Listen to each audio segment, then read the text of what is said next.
Hello everyone, welcome back once again on my channel.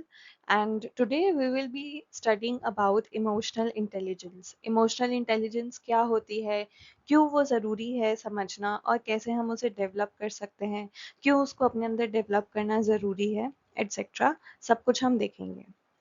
So first of all emotional intelligence होती क्या है. आप लोगों ने अक्सर अपने आसपास ऐसे कुछ लोगों को देखा होगा जो बहुत समझदार होते हैं. उन्हें पता होता है कब किससे क्या बात करनी है, कब कहाँ कौन कैसा फील कर रहा है, उसके साथ कैसे बिहेव करना है. ये सब कुछ उन्हें पता होता है. तो नेचुरली हम उन्हें कहते हैं कि ये कितने समझदार है. अक्सर हम ऐसा बोलते हैं उन्हें. तो ये जो निशानी होती है ना दूसरों को समझ पाने की, ये भी इमोशनल इंटेलिजेंस कहलाती है. और सिर्फ इतना ही नहीं, कुछ लोग ऐसे भी होते हैं जो ये कहते हैं कि अ, इस वक्त मुझे ऐसा लग रहा है या इस वक्त मैं ये करना चाहता हूँ. उनकी जो खुद को लेकर जो समझ होती है ना वो भी बहुत अच्छी होती है. वो एग्जैक्ट उन्हें पता होता है कि इस वक्त मैं कैसा फील कर रहा हूँ, मुझे क्या चाहिए, मुझे क्या नहीं चाहिए. तो जो अपने बारे में जो उनकी अवेयरनेस होती है वो भी इमोशनल इंटेलिजेंस कहलाती है. हम किसी भी इंसान को इमोशनली इंटेलिजेंट तब कहते हैं जब वो खुद के और दूसरों के दोनों के इमोशंस को अच्छी तरह से समझता है, उसको अंडरस्टैंड करता है, उसके अकॉर्डिंग बिहेव और एक्ट करता है. वो सिर्फ समझता ही नहीं है बल्कि वो मैनेज भी कर सकता है. That is emotional intelligence. For example, जैसा कि यहाँ पर लिखा है, मान लीजिए किसी को बहुत गुस्सा आ रहा है. तो एक जनरल अंडरस्टैंडिंग क्या है हमारी कि अगर हमारा लेट सपोज किसी से झगड़ा हो गया, तो हमारी उससे लड़ाई हुई और लड़ाई के वक्त हमें बहुत गुस्सा आ गया. तो गुस्से में लोग फिजिकल वायलेंस कर सकते हैं, वर्बली अब्यूज कर सकते हैं, वो किसी भी तरीके से अपने एंगर को बाहर निकालते हैं. लेकिन एक इमोशनली इंटेलिजेंट इंसान को जब भी गुस्सा आएगा तो वो उस गुस्से पे रिएक्ट करने से पहले एक पॉज लेगा. वो पॉज लेगा और ये देखेगा कि ये पूरी सिचुएशन में हो क्या रहा है, मुझे क्या फील हो रहा है, मुझे अगर गुस्सा आ रहा है तो मुझे गुस्सा क्यों आ रहा है, सामने वाले को अगर गुस्सा आ रहा है तो उसे गुस्सा क्यों आ रहा है, हम इस सिचुएशन में लड़ाई के अलावा और कौन सी बेटर चीज कर सकते हैं, और कौन सा सही तरीका या बेटर तरीका हो सकता है इस पूरी सिचुएशन को ठीक करने का. इस तरह से जब कोई इंसान सोचता है तो दिस शोज कि वो इमोशनली इंटेलिजेंट है.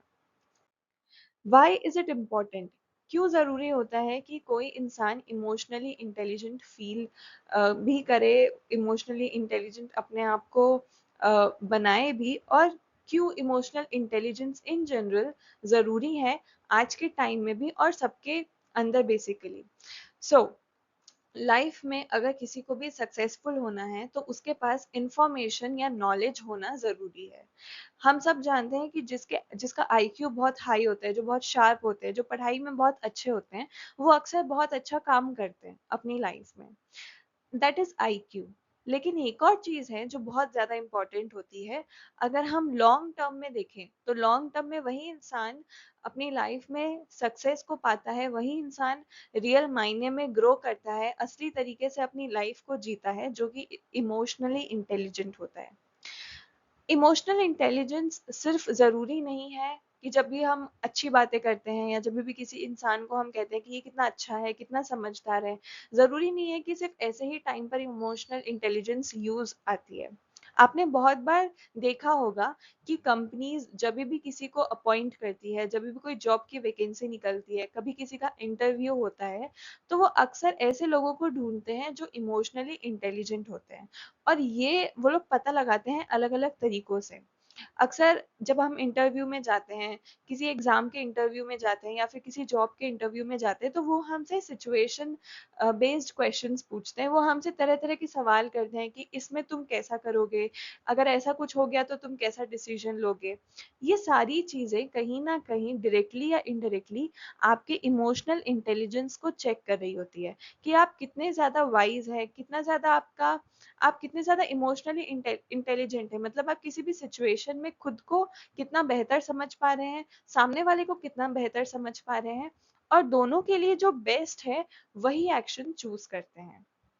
So it is very important कि इमोशनल इंटेलिजेंस को हम सिर्फ ऐसे ना देखें कि ये कुछ सेल्फ डेवलपमेंट वाली चीज़ हो गई या मोरल डेवलपमेंट वाली चीज़ हो गई। नहीं, ये एक स्किल है और ये स्किल समय के साथ साथ बहुत ज़्यादा डिमांड में आने वाली है, क्योंकि ऐसे ही लोग ग्रुप्स में, प्रोजेक्ट्स में, बड़ी बड़ी कंपनीज में सरवाइव कर सकते हैं, या नेटवर्किंग अच्छी हो सकती है जिस इंसान की इमोशनल इंटेलिजेंस अच्छी होगी, जो इंसान इमोशनली काफ़ी इंटेलिजेंट होगा। नेक्स्ट हम समझते हैं कुछ रिसर्च स्टडीज और एग्जाम्पल के थ्रू कि इमोशनल इंटेलिजेंस क्या होता है और वो क्यों ज़रूरी है। सो डेनियल गोलमैन एक साइकोलॉजिस्ट थे जिन्होंने इमोशनल इंटेलिजेंस पे काम किया था, और उनके थ्रू ही ये आइडिया इतना पॉपुलर हुआ था। उन्होंने एक बुक पब्लिश करी थी और उस बुक का टाइटल उन्होंने रखा था emotional intelligence and why it can matter more than IQ. इसका मतलब, इसे एक एग्जाम्पल के थ्रू समझते हैं तो ज़्यादा अच्छे तरीके से हमें समझ में आएगा। मान लीजिए एक ग्रुप है, उस ग्रुप के अंदर ही दो लोग हैं, एक जिसे बहुत अच्छी इंफॉर्मेशन है, बहुत अच्छी नॉलेज है कि सिस्टम कैसे काम करता है, और वही एक दूसरा इंसान है जो लोगों के साथ बहुत ही अच्छी तरीके से घुल मिलता है। उसे सिस्टम की उतनी अच्छी नॉलेज या उतनी इंफॉर्मेशन नहीं है, लेकिन वो बहुत अच्छी तरीके से लोगों को समझता है, लोगों के साथ टीम अप होता है, उसे पता है कि कैसे ग्रुप को साथ में रखा जाता है, उसे ये भी पता है कि कैसे किसी प्रोजेक्ट पे सबसे इक्वली कोऑपरेट करवाना है। उसे बहुत अच्छे तरीके से आता है लोगों के साथ डील करना। नाउ, इस केस में आपके अकॉर्डिंग क्या लगता है आपको कि उस ग्रुप का लीडर बनने लायक कौन है? वो जिसके पास सिर्फ नॉलेज है लेकिन उसे नेटवर्किंग, लोगों से बात करना, लोगों के साथ घुलना मिलना, ये सब नहीं आता है, या लोगों को मैनेज करना नहीं आता है वो, या फिर ऐसा इंसान जिसके पास भले ही नॉलेज कम है, भले ही इंफॉर्मेशन कम है, लेकिन वो लोगों के साथ डील बहुत अच्छी तरीके से कर पाता है? ऑब्वियसली जिसकी इमोशनल इंटेलिजेंस थोड़ी भी हाई होती है, या फिर जो इमोशनली इंटेलिजेंट इंसान होता है, उसके पास भले ही उसकी आईक्यू कम हो, भले ही उसके पास जो प्रैक्टिकल नॉलेज है वो थोड़ा कम हो, भले ही उसके पास जो इंफॉर्मेशन होती है जिसे हम कहते हैं वो भले ही कम हो, लेकिन अगर वो लोगों के साथ बहुत अच्छी तरीके से रह पाता है, खुद को भी मैनेज कर पाता है और सामने वाले को भी मैनेज कर पाता है, तो लंबे ड्यूरेशन में अगर हम देखें, लॉन्ग टर्म पर्सपेक्टिव अगर हम लेकर चले, तो वही इंसान सक्सेसफुल होगा जो लोगों के साथ रह सकता है, ना कि वो जिसके पास सिर्फ नॉलेज है या सिर्फ इंफॉर्मेशन है। इसलिए रिसर्चर्स, स्टडीज ये कहती है कि अगर आपका आईक्यू अच्छा है तो आपको एक अच्छी जॉब मिल सकती है, लेकिन अगर आपका ईक्यू स्ट्रांग है, अगर आपका ईक्यू बहुत अच्छा है, तो आप एक हेल्दी, हैप्पी, सक्सेसफुल लाइफ जी सकते हो। कुछ कोर कंपोनेंट्स होते हैं इमोशनल इंटेलिजेंस के। इमोशनल इंटेलिजेंस अपने आप में बहुत ही डेप्थ में समझने वाली चीज़ है, क्योंकि ये स्किल बेस्ड भी है। तो हम इसको इस तरह से समझते हैं कि ऐसी कौन सी चीज़ें होती है, ऐसी कौन सी स्किल्स होती है जो हम अपने अंदर डेवलप करें, जो हम सीखें, समझें, जिससे हम भी इमोशनली इंटेलिजेंट बन सकते हैं। So basically there are five major parts of emotional intelligence, and the first one is self awareness. Self awareness बहुत important है। खुद के बारे में जानना, खुद को समझना is very important. मेरे हर वीडियोस में मैं इसके बारे में बात करती हूँ कि सेल्फ अवेयरनेस जिस इंसान में होती है, उस इंसान की लाइफ की 50 to 55% प्रॉब्लम्स ऑलरेडी खत्म हो जाती है। रिमेनिंग प्रॉब्लम्स भी वो बहुत इजीली मैनेज कर सकता है, क्योंकि वो सेल्फ अवेयर होता है। दूसरा इंपॉर्टेंट कंपोनेंट है सेल्फ रेगुलेशन। सेल्फ रेगुलेशन और सेल्फ अवेयरनेस, अगर कोई इंसान इन दोनों चीज़ों में बहुत अच्छा हो जाता है, अगर वो ये स्किल्स को मास्टरी कर लेता है, तो चांसेस है कि उसकी लाइफ में जो प्रॉब्लम्स है बाकियों की कंपेरेटिवली बहुत ही कम हो, बहुत ही मिनिमम हो। ऐसा क्यों? क्योंकि जब आप खुद को समझते हो और खुद के फीलिंग्स, इमोशंस को समझ के उसको मैनेज कर सकते हो, तो आप दूसरों पर इमोशनली डिपेंडेंट नहीं होते। आपकी जो लाइफ की चॉइसेस होती है वो बहुत इंटेलिजेंट और बहुत स्मार्ट लाइफ चॉइसेस हो जाती है। बहुत सारे लोग ना तो खुद को समझ पाते हैं, और बहुत सारे लोग ऐसे होते हैं जो खुद को भले ही समझ लेते हैं थोड़ा बहुत, लेकिन फिर उनको मैनेज करना नहीं आता। ये अपने आप में एक स्किल है जो एक हेल्दी और सक्सेसफुल लाइफ को शो करती है। थर्ड है मोटिवेशन। मोटिवेशन है कि अपने इमोशंस को यूज करना किसी गोल तक पहुंचने में।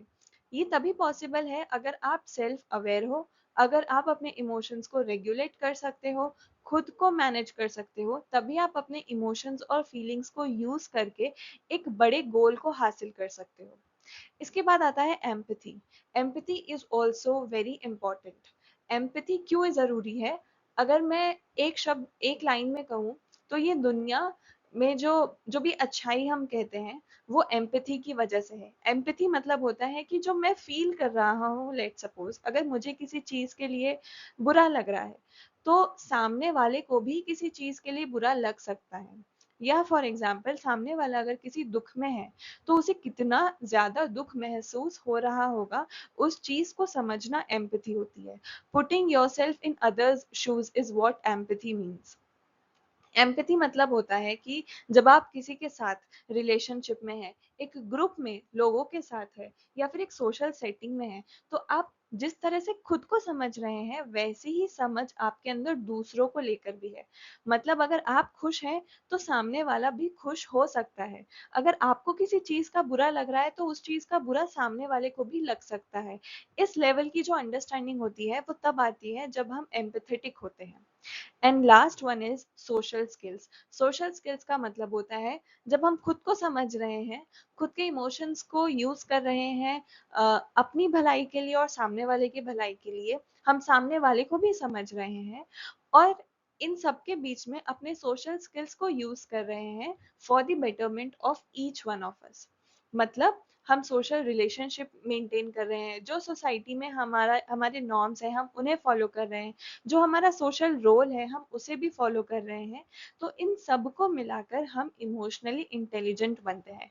Now be honest with your self और खुद से ये सवाल कीजिए कि ये जितने भी कंपोनेंट्स मैंने यहाँ पर डिस्कस किए, इन कंपोनेंट्स में कितने ऐसे कंपोनेंट्स हैं जो आप फॉलो करते हैं या आपको लगता है कि हाँ आपके अंदर है। जब तक आपके अंदर इनमें से एटलीस्ट 3 या 4 स्किल्स के कंपोनेंट्स नहीं आ जाते, तब तक हम आपको इमोशनली इंटेलिजेंट नहीं कह सकते। इमोशनली इंटेलिजेंट होना अपने आप में एक बहुत ही अच्छी बात होती है, ना सिर्फ अपने ओन बेनिफिट के लिए बल्कि इन जनरल सोसाइटी के लिए।